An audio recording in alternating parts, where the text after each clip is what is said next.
and welcome to A Wealthy Life. My name's Vicky Wishay.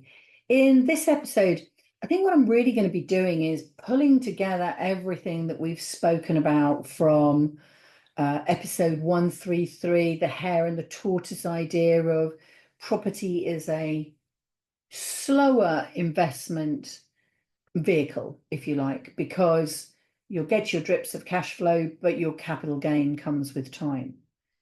And once you understand the 3 steps of investing in property, which I talked about in episode 134, you'll be able to see how you can make your money work for you. And of course, as we spoke about last week, beware of the sharks. So this week, what I want to do is explain to you why I start all my clients with a number, I'll just say that for a minute, of buy-to-lets right at the beginning.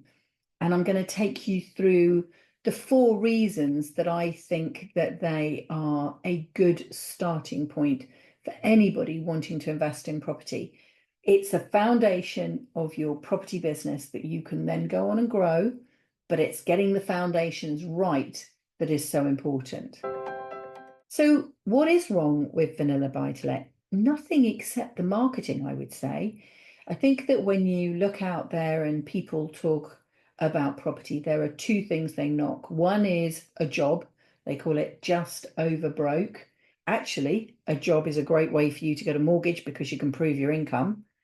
The difference is whether it's a job you like or a job you don't like, but investing in property can help you make that transition. So I don't knock jobs. The other thing is vanilla buy-to-let. Now, I love chocolate ice cream. Depends on the flavor of vanilla. Some of it can be a bit fake. Some of it can be a bit over the top. But a nice, simple vanilla ice cream or vanilla anything isn't bad, right? It's not as sexy as chocolate cherry Garcia, okay? But it is just getting your taste buds used to this idea. Must be lunchtime. I'm obviously talking hungry talk here. Let's stick to the buy-to-let vanillas. So what happens is property investors or trainers or mentors or from the stage are often, I suppose, encouraging you into what I would consider more advanced or more challenging investment techniques. And I'm going to cover those for you in a minute. And the only way to do that is to build them up, is to also knock down the simple bread and butter style stuff, the simple vanilla stuff. And what they'll say to you is that vanilla buy-to-let doesn't give you enough cash flow and it's slow to build your property portfolio. I suppose those 2 comments are fair. It is slow because if you put your money into a buy-to-let, you are not planning a strategy or an investment technique where you're going to buy it, refurb it, remortgage it, and rent it. That's BRRR. That requires a market that is climbing. So just recently, we have done one of those.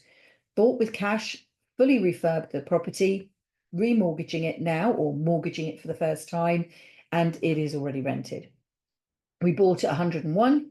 We spent just under 45. So that's 146 cash in, but we're getting a valuation close to 160. So that means that when you get to 160 and you do a 75% loan to value, we're able to pull out 120,000. That is more than the purchase price, and that is about 50% of the refurb costs, which means we're leaving very little cash in the deal. So we're leaving about 25 grand cash in the deal. And that means that the return on that investment of 25,000 is so much better than if we'd bought it for 100,000, which would have given us a 25% deposit and then paid 45. We would have been putting in 70 grand's worth of cash. So we've got 25 cash left in versus 70. It's not pulling all the money back out. And I just want to say to you, it's not easy, right? We have had to, prove that the property has been bought. That's obvious. Your whole completion statements, getting things on land reg. that sets the benchmark of what you paid. There is no getting away from it. It's on land registry, you paid 101. We then have to prove that we've done the work. You can walk around the place and see that there's a new roof, landscape garden, brand new kitchen, bathroom, fully redecked, but they want the evidence. And we have had to supply all of the invoices and the schedule of works, all the works that were done, along with the invoices, to prove that that 45 grand's worth of work was done. Because in 6 months, how can you create a property that was 101 and now you want it to be 160? That is an enormous increase if you've done nothing to it, or at best you've put a coat of paint around. So some of this BRRR doesn't work in the way that it is presented, because you fall over at the remortgage or mortgage stage. They want the evidence. They're not going to increase surveyors are not going to increase the value of a property and risk their reputation, their business, and their insurance by overvaluing something. As soon as you buy it for 100, you've set the value. So this means that it is slow going. So you could buy with cash, do all the work, remortgage 6 months later, pull most of your cash back out, not all of it, and then go again. So at best, you're going to be able to buy maybe 2 properties a year. That's slow. I don't have a problem with that. Then you're going to say, well, they don't give off a lot. Well, if you're doing a remortgage and you're pulling all the cash back out, then you are maxing out the value, aren't you?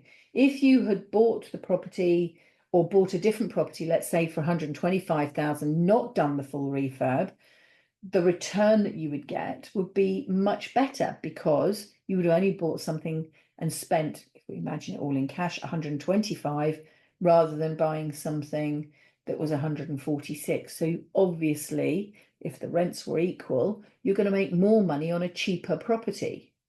But then you can't pull all your money back out. So then you've got to find your money from somewhere else. And this is why I refer to property as brick banks, because like a bank or savings account or anything that you're going to do, the normal way that people save are wages come in, expenses go out, what's left, put some of that over into saving. If you're super organized, wages come out, some go into saving, and you can only spend the rest. Either way, you're saving from your surplus earnings. Occasionally, people are able to save because they win on the lottery, or they get an inheritance, or the classic bonus at work, and they might stick that away. But those are the same ways that you're going to generate money that you can invest into property, because instead of investing it into a savings account where you just leave it there, you'll put it into the savings account, and when you get enough, you take it out and you buy a property with it. So buying property this slow way requires you to have a difference between your income and your expenses, have regular bonuses that are sufficient to top up your savings, either have or know that you are in the process of about to receive an inheritance. You probably can't predict when you're going to win on the lottery. And so that takes time.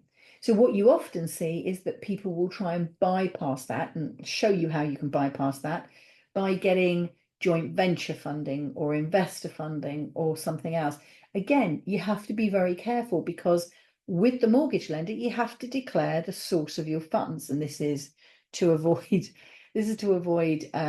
money laundering. So if any of you listening to this are drug dealing cartels or major criminals, do give us a shout. It'd be interesting to know. Extremely unlikely, and therefore also very unlikely that any ordinary people like us are going to be guilty of money laundering. But because there have been people out there that did money laundering, and if you've ever listened to the Brinksmat story, you'll see that there was a lot of that went on at that time. And the term is wash the money, make the money clean from the robbery, where there was money that had serial numbers on it. They washed it through bank accounts, put it into property, and got it back out the other end. That's money laundering. That's cleaning the money. We're not guilty of that, but we are caught in a world that has put in place steps to stop that. So any lender is going to want to know the source of your money. If you have come and borrowed it from Tom over here, and you are paying Tom an interest rate, and maybe they're very noble and they're lending it to you at 5% or 8% or potentially 10%, then you've got to prove the source of that money to the lender. So you're still going to be stuck with this slow approach. How can you do it quicker? Well, flipping is one way that you can do it, or remortgaging. So remortgaging, we already know, increases effectively the loan to value and shrinks your cash flow. And if you flip, you sell, well, you bought this asset, now you've sold it, you've lost it altogether. So if I stick to that same example of buying a property for 101, let's call it 100 to make the maths nice, spending 45 on it, it's now 145. Say we could sell it for 160, that's 15 grand profit. That 15 grand profit, the difference between 100 and 160 is capital gain. You then have to pay 18% tax on that. So if you had, let's just do that on the calculator, £60,000 at 18%, you're looking at paying £10,800 in capital gains tax. But you've only made 15, and you've got to pay the surveyors, the solicitors and the estate agents. So there you were. You had a property that was worth 100. You spent 45, it's now worth 160. Great, you've made a profit. You think you're going to make 15 grand, pull all your money back out and add another 15 grand, but those 15 grand is going to be lost. And how are you going to, bear in mind everything that I've said, sell it for more than the 160 when the person who's going to buy it has got to get a mortgage based on its value, and the value is going to be set by the houses around it. So really, it's not just buying and flipping, it's taking a property and maybe splitting it into flats. It's buying a property with land on the side. It's planning gain, and these are advanced strategies. So let's come back to what's wrong with buy-to-let vanilla investments. Absolutely nothing. Yes, they are slow. And yes, you are going to be just getting a small amount of cash flow compared with an HMO. But I'll talk about that in a minute. So what does slow give you? Let's look at it the other way around. So I spoke to you about this in episode 133 when I talked about the hare and the tortoise. It's this feeling of going slowly. Why? Because over the years, I have seen so many of the property guys go under. They've had maybe 100 plus properties, or they've got into £1 million developments way too soon. They've overstretched themselves. And they've overstretched themselves in two ways. One, if you've got a very, very large portfolio with a lot of properties, or if you're doing houses of multiple occupancy or HMOs, a lot of tenants, there is so much work that needs to be done, managing the tenancies. I spoke to you about this last week with the sharks. If you don't have the right systems in place and you're not paying attention to creating legal tenancy agreements and then following up every year, doing your gas, your insurance, every 5 years, your electrics, if you're not doing everything legally and correctly, your property portfolio will start to fall over because you had too many houses or too many people. If you do it the other way around and you go into a big development, because I just said to you that if you could buy somewhere and there was a whole phase of permitted development, and what we're going to see coming up is this sort of fresh air strategy, going up and building, flats on top of flats or loft extensions. That takes a lot of money. And if you don't get your numbers right, you don't get your order of development right, your materials on site, your trades on site, if you don't get it done quickly, we know that borrowing money costs you. You'll probably be doing it either with a private investor or you'll be doing it through bridging finance. That's expensive money. Time will cost you a lot of money and eat into your profit. If you don't get the whole system sorted, if you go too big too fast, you don't get your numbers right, or you don't get your supplies and your trades right, or what if you started doing a development like this just before the first COVID lockdown, you still owe that money and you would have been doing no work at all on the development. You can just fall over. And it's simply because you can get yourself over leveraged. I was doing one of my interviews with my inner circle team yesterday, I think it was, and they said you've got to ask yourself two questions. What is your appetite for risk? And I have a high appetite for risk as far as property investing is concerned. I have a very low appetite for risk in certain other areas of my life. But when you've then answered that question, so what is your appetite for risk? What is your ability to consume a loss? So how could you handle a loss? So you might have the risk to do, or the risk appetite to do a big development, but what if it goes wrong? What have you got supporting you? Can you afford to lose that money? And if you can't afford to lose the money, maybe you've gone too risky. And that's why this idea of going slowly, going small helps you and gives you the time to plan your systems, to test your systems, to either learn before or learn on the job. It gives you the opportunity to consider your strengths, identify your weaknesses, and become a stronger investor through this process. So I don't think going slow is a problem, and that's why I liked the tortoise. You'll catch up at the end, don't worry. And then we're going to say, well, okay, so the cash flow is lower. Lower than what? Lower than an HMO, for example, house and multiple occupancy. And that's absolutely true. If you take a house and you rent it out as an entire block, let's just say you get, let me see if I can make the maths nice for this.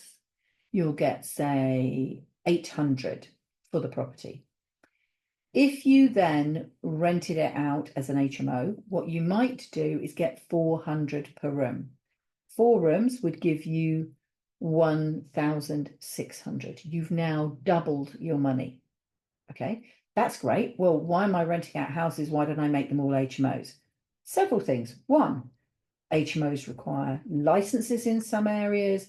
They have particular extra legal requirements and responsibilities on the landlord. You've got, if it's over 3 floors, you might have fire alarm systems, you've got fire doors, you've got extra work that you have to put into this property. You've also got the time, and this goes for rent to rent strategies and serviced accommodation, of people living in that property where they turn over so much quicker. If you're just in a room where you have to go out in the corridor and share a bathroom with other people, how long in your life are you going to live like that? That is not a long-term strategy. It's either because you can't afford it, because you're a student, which is classic, because you're working away from home on some contract, maybe because your relationship has broken out, and this is a stopgap until you can get back into the housing market again. So an HMO room is often a stopgap room that might be used for 3 months, 6 months, a year, maybe up to 3 years if you're working with students. But then that tenant is going to leave. The room has got to be refurbished. You've got higher wear and tear on everything in the house. The kitchen, the bathroom, all the communal areas have now got 4 strangers all using it. What are you going to do in terms of cleaning? No one of those tenants is going to say, I'm going to paint the front room, because they won't consider it a home. When you have a family renting an entire property, we just went round and viewed a property recently, and they had completely redecorated the front room, the rear reception, and 2 out of the 3 bedrooms already. They wanted to do that because this is where they live and where they plan to live. They'd lived there for 17 years. You're not going to get that in an HMO. So you've got more legalities, higher turnover takes more of your time. The chances of you getting a high street letting agent able to manage this and manage it well is slim. And then I haven't even taken into account the higher utility bills. And this is where the issue comes. So you think that you have just doubled your money and you've got 800 a month extra. You've only got 800 a month if all 4 bedrooms are full. What happens when one moves out? Your money drops down. You don't have that extra 400 now. Now you've only got sorry, 800. Now you've only got 400 extra. But you have to pay the utility bills and in most cases, the council tax. You don't do that with a simple buy-to-let. So now you've got the gas, the electric, the water, the council. You have to provide high-speed internet and you've got to pay for the TV license because you as the landlord are overall responsible for this. Now, if you budgeted something in the region of 400 a month, you wouldn't be far out. You might find it's more in the winter, slightly less in the summer, different if you put solar panels on the roof, but the water is going to be the water throughout the year. The Wi-Fi is going to be that cost throughout the year. The TV license is going to be fixed. Gas may be higher in the winter because of central heating. Lights may be higher in the winter because of central heating. But 400 a month for 4 people in a property is fairly standard. Why? Because unless you have in place the systems to control, externally control the heating, which means you lock the system to only coming on at certain times, only going to certain heights, you'll find that you've got 4 strangers. One maybe has come from abroad and feels the cold, or is just generally an English person who feels the cold, and they want the heating up. So they've got a radiator in their room, but there's only one control over there at the boiler, so they'll turn the controls up. Their radiator is hot. Perfect. Now what you've got is everybody else opening the windows. And even if you've got the TVR valves, the valves that allow you to individually turn off the radiators in the room, your tenant is going to think, particularly if it's a student, isn't going to think about turning the radiator off. They're hot, they'll open the window. So now you're heating fresh air. And then you've got the issue of 4 adults all showering, 4 adults individually cooking and washing. The washing loads are going to be 4 times bigger because the person in room number 1 isn't going to put their clothes in with the room number 2. So you've got 4 times the washing machine, wear and tear, and water and electrics. You have to allow for that.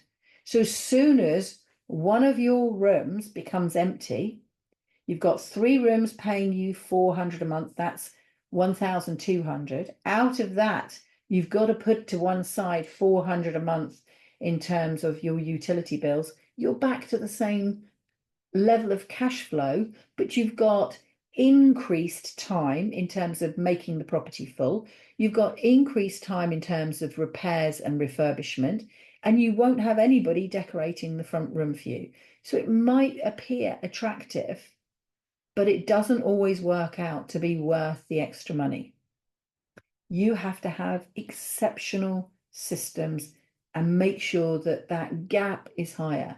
Rather than renting the rooms out at 400, if you can get the rooms at 500, you know that you've already covered the utility bills and then doubled your rent. But where are you going to do that? And it's still going to take your time.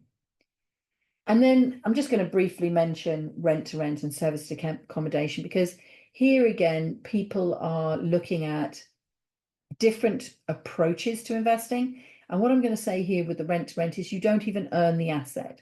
So first off, where I say to you that buy to lets maybe are slower because it takes your cash to go in, but at the end you'll get your capital gain. With rent to rent, it can still take you a long time to find landlords that you can take over their properties.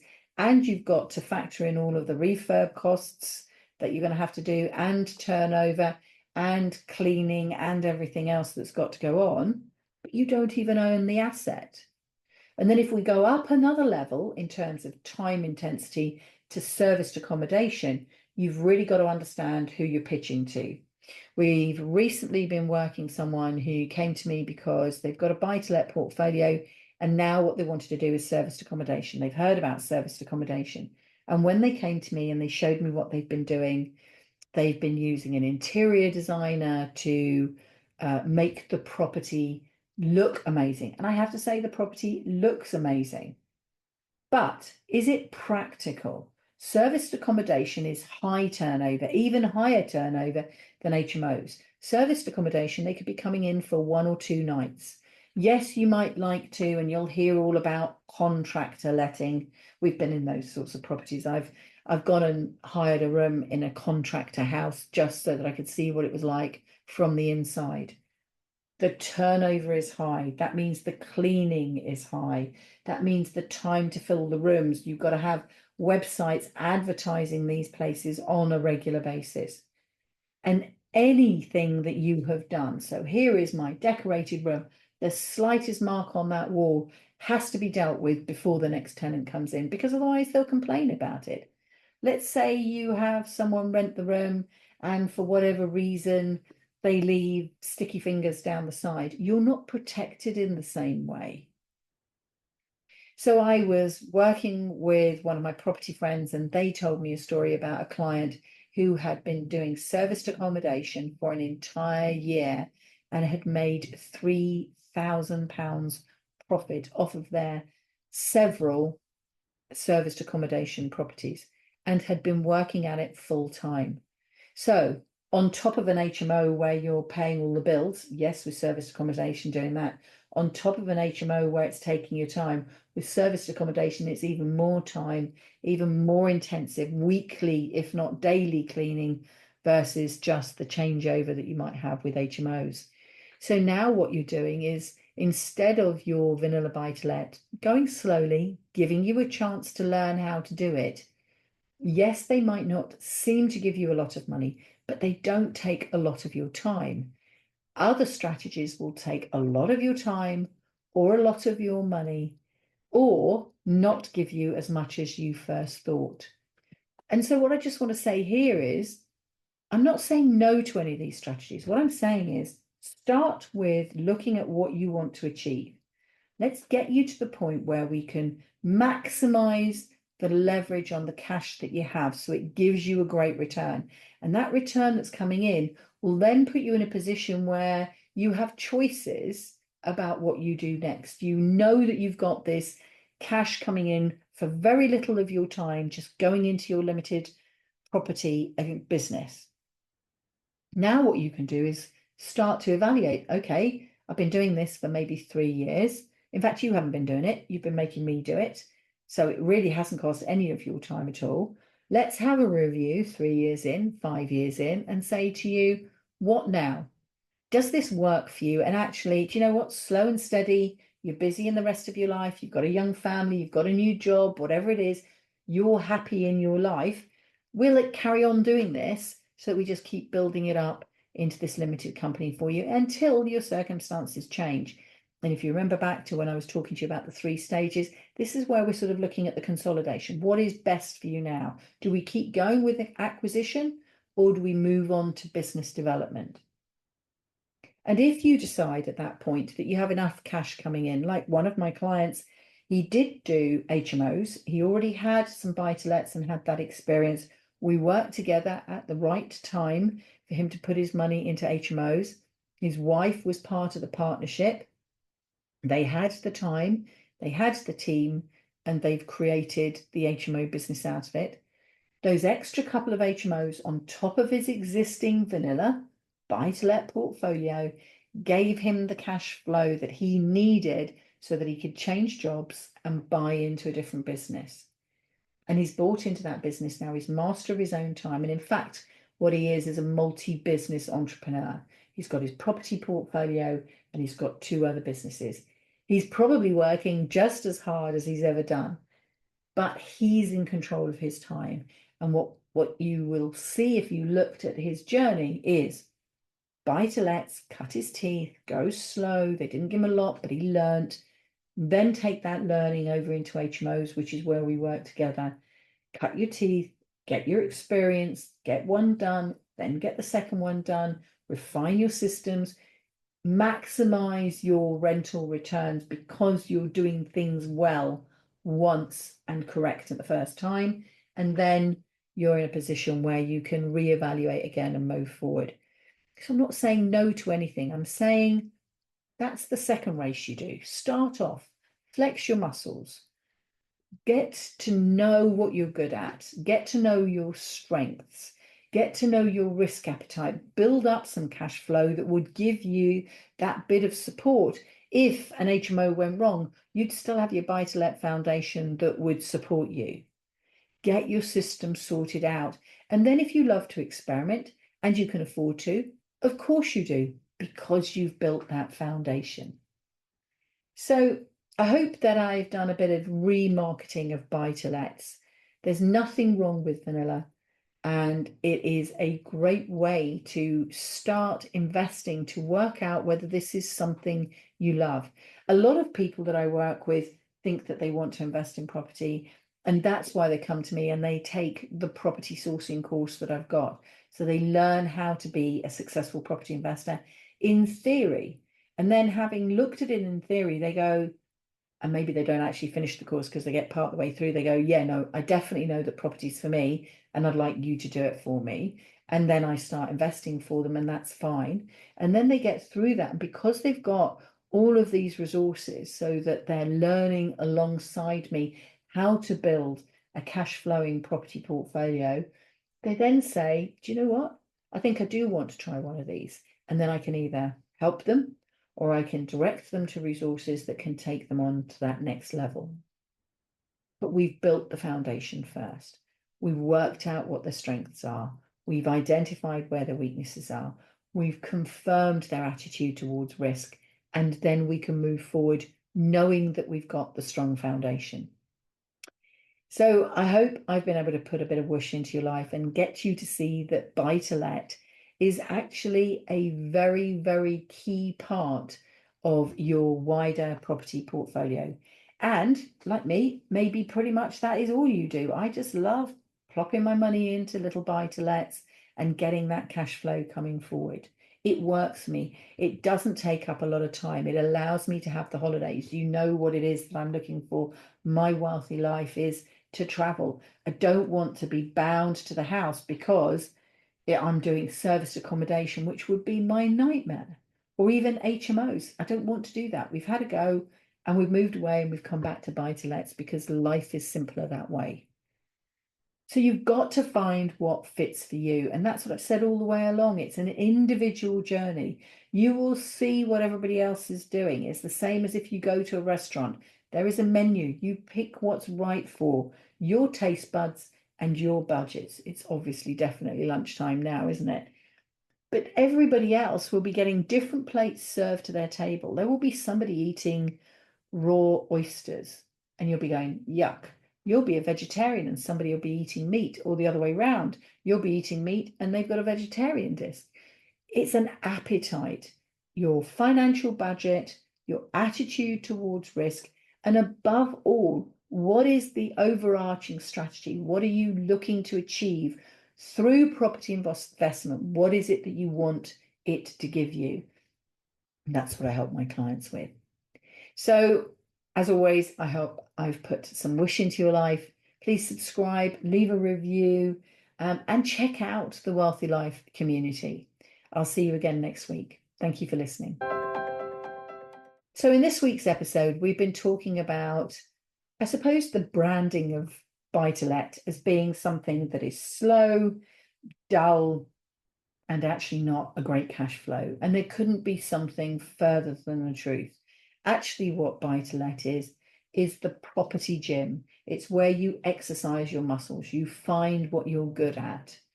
It's where you cut your teeth. It's where you do your training. And at the end of the training, you may decide you never want to go and run a marathon or do a Tough Mudder, and you're quite happy staying in that training environment, learning and improving and growing in the safety of a gym, which is absolutely fine. But other people take up road racing. Other people will take up Tough Mudders and marathons. It is a total matter of choice. But if you start off in the gym and you stretch your muscles by using buy-to-let and you go slowly, you can learn so much that will build a much stronger property foundation for you to move forward in any way that you choose. And of course, I'd be delighted to help you. So next week, what we're going to be talking about is some of these more risky strategies in a bit more detail. And I look forward to seeing you next week. Please make sure that you subscribe. My name is Vicky Wishay, and you've been listening to A Wealthy Life.